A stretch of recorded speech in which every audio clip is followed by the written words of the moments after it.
আমাদের দেশে দেখুন, আমার কাছে অলরেডি ফোনে অনেক জেলা থেকে অনেক মানুষ ফোন দিয়ে জানতে চায়, হুজুর আমাদের এলাকায় আগে তো কুরবানি দিছি এমনি, এখন তো কুরবানি দিতে হয়, মানুষ বলে এটা করা লাগবে না ওটা করা লাগবে না। আল্লাহ রসুল বলেছেন 3 ভাগ করা মুস্তাহাব। কি 3 ভাগ করা মুস্তাহাব? 1 ভাগ শরিক দাতাদের জন্য। এটা অনেকেই কিন্তু বোঝে না। আমার গ্রামে হয়েছে কেমন হয়েছে জানেননি? 7 ভাগ, তো 7 জন দিছে ধরেন একটা গরু দিয়ে, এখন গোস্ত পুরো গোস্তটাকে 8 ভাগ করছে। কয় ভাগ? 8 ভাগ। 7 জনে 7 ভাগ দিবে, আর 1 ভাগকে কি করবে? গরিব দুঃখী আত্মীয় স্বজনকে বিলিয়ে দিবে। এটা কিন্তু উচিত না। আল্লাহ রসুলের আইন মানলেই বরকত, আর না মানলে বললাম নই নেয়ামত কিয়ামত। নেয়ামত কি? কিয়ামত। 7 জন যদি শরিকদার হন, 3 জন শরিকদার হন, 2 জন শরিকদার হন, গোস্ত ভাগ করবেন 3 ভাগ। কয় ভাগ? 3 ভাগ। এর মধ্যে 1 ভাগ সকল শরিকদারের জন্য। কার জন্য? 7 জন শরিকদার, 7 জনে 1 ভাগ নিয়ে যাবে। আরেক ভাগ আত্মীয় স্বজনের জন্য, আরেক ভাগ হলো গরিব দুঃখী হেল্পলেস পিপলদের জন্য। এখন আপনারা মনে করলেন যে আমাদের আত্মীয় স্বজনকে দেওয়া লাগবে না, সবাই দেয়। আপনি সেই ক্ষেত্রে আত্মীয় স্বজনের ভাগটাও আপনাদের ভাগের সাথে কি করে দিবেন? অ্যাড করে দিবেন। তাহলে কয় ভাগ আপনাদের ভাগে চলে গেল? 2 ভাগ। আর একটা ভাগ অবশিষ্ট আছে। একটা গরু 3 ভাগ করলেন, 3 ভাগ করে আত্মীয় স্বজন থাকলে পৌঁছাবেন। আর আত্মীয় স্বজনকে না দিলে এমন না যে কুরবানি বাতিল হয়ে যাবে, কুরবানি হবে না, এমনটিও নয়। তবে আমার নবীজি বলেছেন, আত্মীয়কে দাও তুমিও খাও, গরিবকেও খাওয়াও। ইসলাম হলো সম্প্রীতির ধর্ম, ভালোবাসার ধর্ম, ত্যাগের ধর্ম। কথা বলে না কেন? তো আপনি যদি আত্মীয় স্বজনকে না দিয়ে এটা খেয়ে ফেলেন, আপনার কোনো অসুবিধা হবে না, কুরবানি হয়ে যাবে। কিন্তু গরিব দুঃখী মানুষেরটা কি করা যাবে না? মাইনাস করা যাবে। কারণ এই মানুষগুলো তাকিয়ে আছে আপনার দিকে। কার দিকে? কার দিকে? এখন অনেকের মনে একটা প্রশ্ন জাগতে পারে, কোন বিধর্মী যদি আপনার কাছে কুরবানির পশুর গোস্ত খেতে চায়, আপনি তাকেও দিতে পারবেন, কোনো সমস্যা নাই, কোনো অসুবিধা নেই, সেও খেতে পারবে। সম্মানিত উপস্থিতি, আরেকটা বিষয় হলো, কুরবানির পশু জবাই করা, গোস্ত বন্টন করা, চামড়া ছিলা, মানে প্রক্রিয়াটা করার ক্ষেত্রে অনেকেই কিন্তু গোস্ত দিয়ে তার মজুরি দিয়ে দেয়। গোস্ত দিয়ে তার মজুরি দেওয়া যাবে? গোস্ত আপনার মন চাইলে তাকে একটু দিয়ে দিবেন খুশি হয়ে, কিন্তু তার পারিশ্রমিক দিতে হবে আলাদা করে। অনেকে চামড়া দিয়ে দেয়, তুমি নিয়ে যাও। না না, এটাও করা যাবে না। এই যে চামড়াটা, কিটা চামড়াটা আপনি সকল যেই শরিকদার আছে তারা যদি মনে করে পশুর চামড়াটাকে প্রক্রিয়া করে তারা ইউজ করবে, ব্যবহার করবে, এটা তারা করতে পারবে। আর যদি বলেন আমরা ইউজ করব না, আমরা বিক্রি করব, বিক্রি করার পরে 1 টাকা আসুক আর 1 পয়সা আসুক, এটা গরিবের হক হয়ে যায়। এটা গরিব দুঃখী অসহায় মানুষকে বিলিয়ে দিতে হবে। কথা বুঝে আসছে? কথা বলেন। আর একটা কথা হলো, পশু জবাই যে করবেন, পশুকে কষ্ট দেওয়া যাবে না। কি করা যাবে না? পশুকে কষ্ট দেওয়া যাবে না। জীবন্ত অবস্থায় তাকে টেনে হেঁচড়ে কষ্ট দিয়ে এক জায়গা থেকে আরেক জায়গায় স্থানান্তর করা যাবে না। আর পশুকে ধোতা ছুরি, যেটা বাংলা আমরা আঞ্চলিক ভাষায় বলি, কুমিল্লার মানুষ বোতা বা ধোতা, কি যে অনেক কি করতে হয়, অনেক কষ্ট দিয়ে তাকে জবাই করতে হয়, এরকম না, অনেক বেশি ধারালো ছুরি দিয়ে তাকে কি করতে হবে? জবাই করতে হবে। কি করতে হবে? এগুলো আপনাদেরকে মনে রাখতে হবে। এখন আসেন, যে হুজুর আমরা যে কুরবানি দিব, কুরবানির ক্ষেত্রে পশু হতে হবে নিখুঁত। কি নিখুঁত বুঝেননি? কথা কয় না। এটা হতে হবে একবারে ত্রুটিমুক্ত, মোটা তাজা হ্যান্ডসাম। মানুষকে বলে না যে প্রিন্স বা হিরো, বলে না? আমার কথা কয় না, সহজে বুঝনের লেগে কইছি আর কি। কথা কয় না কেন? বুড়া হোক জোয়ান হোক, মানুষে কয় না এই যে এই লোকটা খুব স্মার্ট, বলে না? হ্যান্ডসাম, হিরো, প্রিন্স, স্পেশাল কিছু শব্দ ইউজ করা হয় না? ঠিক কুরবানির ক্ষেত্রে সবগুলো পশুর মধ্যে থেকে যেটা স্মার্ট, যেটা হ্যান্ডসাম, যেটা পশুদের মধ্যে প্রিন্স, এই রকমটা কেনার জন্য কম্পিটিশন করবেন। আর মনে মনে চিন্তা থাকবে আল্লাহর কাছে, আল্লাহ যাই হোক, যতই পরিশ্রম হোক, সবটার বিনিময় আমি তোমার সন্তুষ্টি চাই, এবং আমার পশু যেন কোরবানিটা যেন তোমার দরবারে সহজে কবুল হয়। রব্বুল আলামিন পৃথিবীতে আমাদেরকে এত বেশি নিয়ামত দিয়েছেন, যা গণনা করে শেষ করা যায় না। এর মধ্যে একটা নিয়ামত হলো কুরবানি। কি? এটা হচ্ছে আর্থিক ইবাদত। কি এটা? আর্থিক ইবাদত। সম্মানিত উপস্থিতি, কোরবানির ক্ষেত্রে অনেক মানুষের মধ্যে কৃপণতা কাজ করে, মনে করে যে কোরবানি দিলে হয়তো বা টাকাটা ফুরিয়ে যাচ্ছে, শেষ হয়ে যাচ্ছে, এটা বিলীন হয়ে যাচ্ছে। আমাদের দেশে অনেক মানুষ আছে, আছেন এরকম, সামর্থ্য থাকার পরেও কিন্তু কোরবানি দেয় না, আছে না নাই? যার সামর্থ্য আছে কিন্তু তুমি কুরবানি দিচ্ছ না, আল্লাহ রসুল বলেছেন তুমি ঈদগাহের ময়দানে যাওয়ার কোনো দরকার নেই। নাউজুবিল্লাহ বলেন। এখানে আল্লাহ রসুল কি খুশি না বেজার? তো আল্লাহ রসুল বেজার হইলে আল্লাহ কি খুশি? কথা বলেন, মন দিয়ে কথা শুনতে হবে। জাকাতের ক্ষেত্রে আপনার নেশাব পরিমাণ সম্পদের মালিক হতে হয়, কিন্তু কুরবানির ক্ষেত্রে ওই রকম হওয়া লাগে না, যে নির্দিষ্ট যে সময়, যে 1 বছর সম্পদটা নিজ মালিকানায় থাকতে হবে, তারপরে আমার উপরে হুকুম হবে, এটা কিন্তু বিষয় না। এখন বর্তমানে আমাদের দেশে 52.5 ভরি রূপার মালিক ম্যাক্সিমাম লোক।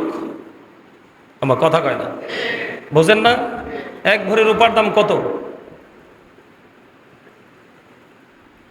ধরেন 5,000, বাড়াইয়া 5,000 তো না, 5,000 করে 5 পাঁচা কত হয়? 25, 2.5 লক্ষ টাকা। কত? কত? 2, 2.5 লাখ, 3 লাখ টাকা আমাদের মাঝে মানুষের আছে, আছে না নাই? আছে। কিন্তু এখন আমরা যে সঠিক যে সমাধান, সঠিক যে কুরবানির হুকুম, সেই দিকে না তাকিয়ে আমরা কিন্তু এখন আছি কোন দিকে? কম্পিটিশানে। কোরবানি কিন্তু কম্পিটিশনের জিনিস নয়। কোরবানি হচ্ছে আল্লাহর সন্তুষ্টি করার জিনিস। কি? ইব্রাহিম আলাইসাল্লাম ইসমাইল আলাইসাল্লামকে কোরবানি করার জন্য রাজি হয়েছিল না? কথা বলেন না। এই ওয়াজ আপনাদের সবার মুখস্থ আছে, আছে না? সবাই জানে, যে নামাজ পড়ে সেও জানে, যে পড়ে না সেও জানে। ইব্রাহিম আলাইসাল্লাম যখন ইসমাইল আলাইসাল্লামকে যখন কুরবানি করতে চেয়েছিলেন, ইসমাইল আলাইসাল্লামও কিন্তু রাজি হয়েছে, কিন্তু আল্লাহ রাব্বুল আলামিন ইসমাইল আলাইসাল্লামকে কুরবানি করতে দেয়নি। আল্লাহ ইব্রাহিম খলিলুল্লাহকে পরীক্ষা করেছেন, ঠিক না বলেন? তো ঠিক তেমনি কুরবানির মাধ্যমে আমাদেরকে আল্লাহ রাব্বুল আলামিন কি করেছেন? পরীক্ষা করতেছেন। আপনাকে তো 1 লাখ, 1.5 লাখ, 3 লাখ টাকা দিয়ে কুরবানি দিতে হবে এমন কোনো শর্ত নেই, সাধ্য অনুযায়ী দিবেন। কি? 10, 12,000, 15,000, 16,000, সর্বোচ্চ 20,000-এর মধ্যে দারুণ ছাগল পাওয়া যায়। কথা কয় না কেন? পাওয়া যায় না? আপনি একটা ছাগল দিয়ে আপনার নামে, একজনের নামে কুরবানি দেন, অসুবিধা কি? সমস্যা তো নাই? কথা বলেন, সমস্যা আছে? কিন্তু আমাকে কম্পিটিশন করতে হবে। অমুকে 1.5 লাখ দিয়ে কিনছে, আমি 2 লাখ, আরেকজনে 2 লাখ দিয়ে কিনছে, আমি 2.5 লাখ। এই কম্পিটিশন ইবাদতের ক্ষেত্রে চলে না। হ্যাঁ, আপনি ওই কম্পিটিশন করতে পারেন, 2 লাখ দিয়ে কিনছে, 2.5 লাখ কিনবেন। আপনার সাধ্য অনুযায়ী আপনি বলবেন আল্লাহ তার তৌফিক আছে, সে এটা দিয়ে কিনেছে, আমার তৌফিক আছে, আমি আরো বেশি দিয়ে কিনবো, তবে আমি চাই তোমার সন্তুষ্টি। সুবহানাল্লাহ বলেন না? আরো জোরে বলেন না? আরো জোরে। আমরা কিন্তু নিয়ামতকে এখন কিয়ামত বানাই দিছি। আমার বল কথা কইছি, আমরা পুরাই নিয়ামতকে কিয়ামত হিসাবে চিহ্নিত করে বলছি। আসলে কিন্তু এইভাবে পথ চলা মোটেও সম্ভব নয়। সম্মানিত উপস্থিতি, কোরবানি হচ্ছে স্থায়ী যারা, মুকিম যারা, সামর্থ্যবান মুকিম যারা, তাদের উপরে কোরবানি করা ওয়াজিব। সুবহানাল্লাহ বলেন। আরে জোরে। এখন কোরবানি যে আমরা করব, কি দিয়ে করব? ছাগল, ভেড়া, দুম্বা, গরু, মহিষ, সর্বোচ্চ কোয়ালিটিফুল পার্সন হলে, রিচম্যান হলে, তাহলে সেই ওট দিয়ে দেওয়ার চেষ্টা করে। আমাদের দেশে কিন্তু অনেক মানুষ আছে ওট দিয়ে কোরবানিতে দেয় না, যার তৌফিক।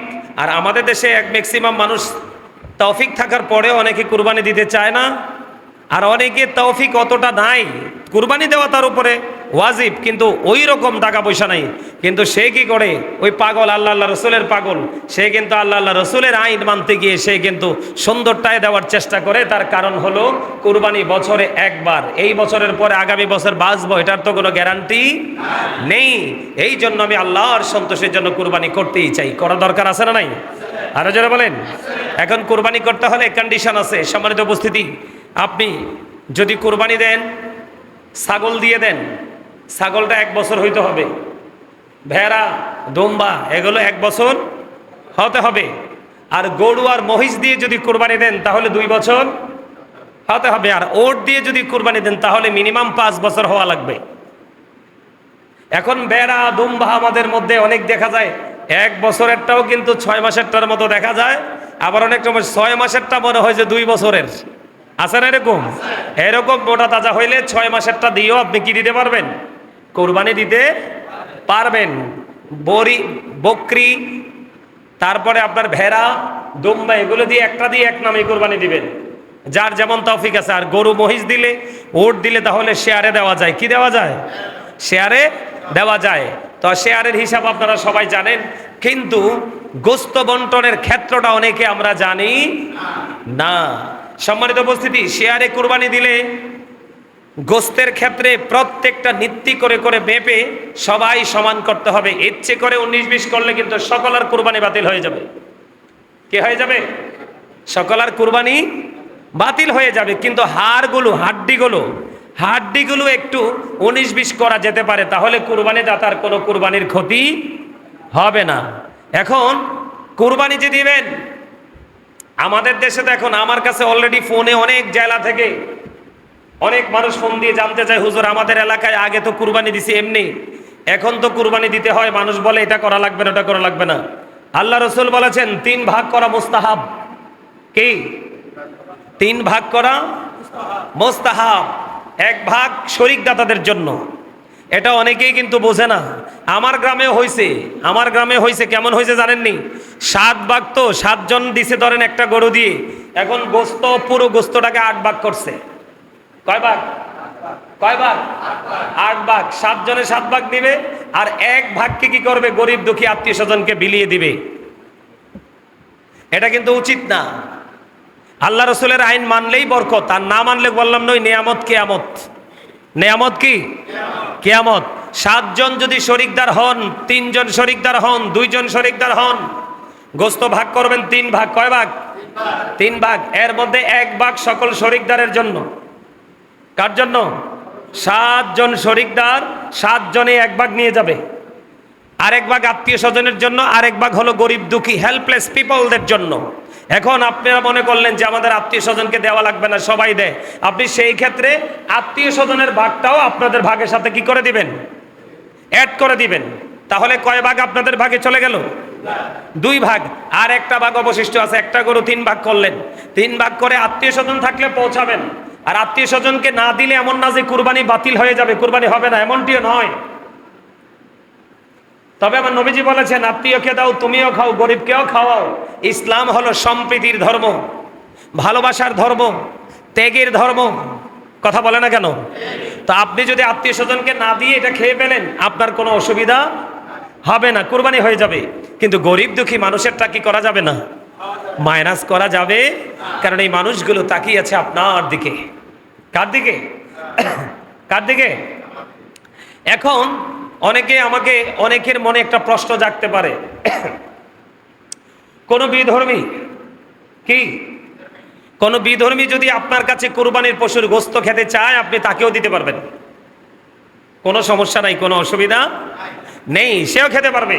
সম্মানিত উপস্থিতি, আরেকটা বিষয় হলো, কুরবানির পশু জবাই করা, গোস্ত বন্টন করা, চামড়া ছিলা, মানে প্রক্রিয়াটা করার ক্ষেত্রে অনেকেই কিন্তু গোস্ত দিয়ে তার মজুরি দিয়ে দেয়।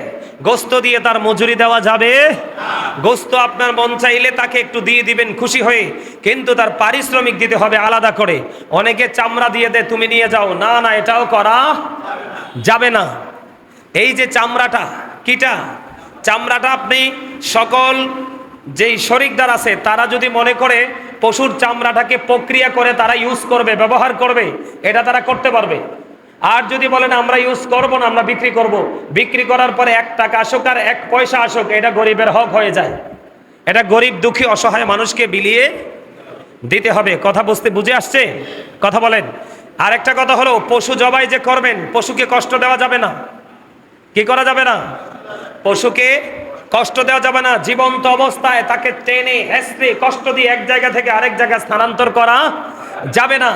আর পশুকে ধোতা ছুরি, যেটা বাংলা আমরা আঞ্চলিক ভাষায় বলি, কুমিল্লার মানুষ বোতা বা ধোতা, কি যে অনেক কি করতে হয়, অনেক কষ্ট দিয়ে তাকে জবাই করতে হয় এরকম না, অনেক বেশি ধারালো ছুরি দিয়ে তাকে কি করতে হবে? জবাই করতে হবে।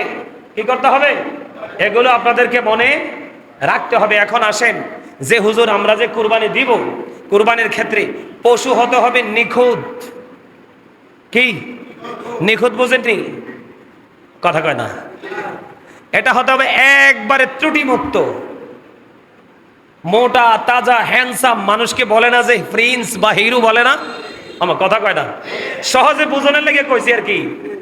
কথা কয় না কেন? বুড়া হোক জোয়ান হোক, মানুষে কয় না এই যে এই লোকটা খুব স্মার্ট, বলে না? হ্যান্ডসাম, হিরো, প্রিন্স, স্পেশাল কিছু শব্দ ইউজ করা হয়, হয় না? ঠিক কুরবানির ক্ষেত্রে সবগুলো পশুর মধ্য থেকে যেটা স্মার্ট, যেটা হ্যান্ডসাম, যেটা পশুদের মধ্যে প্রিন্স, এই রকমটা কেনার জন্য কম্পিটিশন করবেন। আর মনে মনে চিন্তা থাকবে আল্লাহর কাছে, আল্লাহ যাই হোক, যতই পরিশ্রম হোক, সবটার বিনিময় আমি তোমার সন্তুষ্টি চাই, এবং আমার পশু যেন কোরবানিটা যেন তোমার দরবারে সহজে কবল হয়। কিন্তু সুদের টাকা দিয়ে কোরবানি দিলে কোরবানি আদায় হবে, কিন্তু কোরবানির রেজাল্ট পাওয়া যাবে না। পরের হক মারা টাকা দিয়ে কোরবানি দিলে কোরবানি আদায় হবে, যে আমি কোরবানি দিছি এটা বলতে পারবেন। ওই হাজি সাহেবদের মতো আরাফার ময়দানে যখন হাজি সাহেবরা শেষ করেছে, লাব্বাইক আল্লাহুম্মা লাব্বাইক, বলে না? লা শারিকা লাকা লাব্বাইক ইন্নাল হামদা ওয়ান নি'মাতা লাকা ওয়াল মুলক লা শারিকা লাক, পরে কিনা? কথা বলেন না কেন? আরাফার ময়দানে যখন ও বন্ধু হাজি সাহেবেরা চলে যাবে, লাব্বাইক আল্লাহুম্মা লাব্বাইক বলতে থাকবে, আল্লাহ রাব্বুল আলামিন ফেরেশতাকে বলবে, ও ফেরেশতারা, সারা জীবন গরিব দুঃখী রক্ত চষে তারা হজ করতে এসেছে, এই হজ গ্রহণযোগ্য হয়নি, এই পুরো প্রক্রিয়াটাকে প্যাকেট করো। পুরো প্রক্রিয়াটাকে প্যাকেট করে তার মুখের উপর নিক্ষেপ করা হয়, যাও যাও যাও, তুমি যেই দেশ থেকে এসেছো সেই দেশে তোমার হজ তুমি ফিরিয়ে নিয়ে যাও, এই হজ মালিকের দরবারে কবুল হয়নি। ঠিক তেমনি ভাবে এই দুনিয়ার বুকে বাংলার জমিনে অসংখ্য মানুষ আছে বন্ধু, সুদের টাকা দিয়ে, হারাম টাকা দিয়ে, পরের হক মারা টাকা দিয়ে আল্লাহর হুকুম পালন করতে চায়, আল্লাহর অর্ডার পালন করতে চায়, জাস্ট ফর্মালিটি মেনটেন করেছে, তার মানে করেছে শুধু বলতে পারবে, কিন্তু এটা থেকে সে কোনোভাবেই বেনিফিশিয়ারি হতে পারবে না। সেটার কারণ হলো আল্লাহ রাব্বুল আলামিন, আল্লাহর হাবিব জানিয়ে দিয়েছেন, লা তুকবালু সালাতুম বিগাইরি তুহুর ওয়ালা সাদাকাতুম মিন গুলুল, পবিত্রতা ছাড়া ইবাদত কবুল হয় না, হালাল টাকা ছাড়া কোনো দান সদকা, কোনো কুরবানিও মালিক কবুল করে না। জোরে জোরে বলুন না একবার নাউজুবিল্লাহ। খারাপ লাগছে? কার কার কাছে খারাপ লাগছে? হাত তুললে তো লাগছিল একজনে।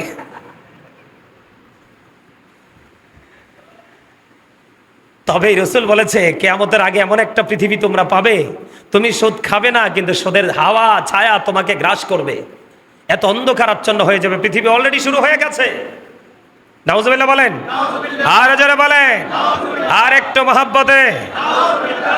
লেজ কাটা, কান কাটা, চোখ নেই, বাটের অংশ নেই, এইরকম অতি দুর্বল চর্মরোগে রোগী, কোন ধরনের ত্রুটি আছে, ওই রকম কুরবানি করা যাবে না। আপনাকে মনে রাখতে হবে, যদি সেই দিন ইসমাইল জবিউল্লাহকে যদি ইব্রাহিম খলিলুল্লাহ কুরবানিটা করেই দিত, তাহলে আমিও তো আমার ওরসের সন্তানকে কুরবানি করতে হতো।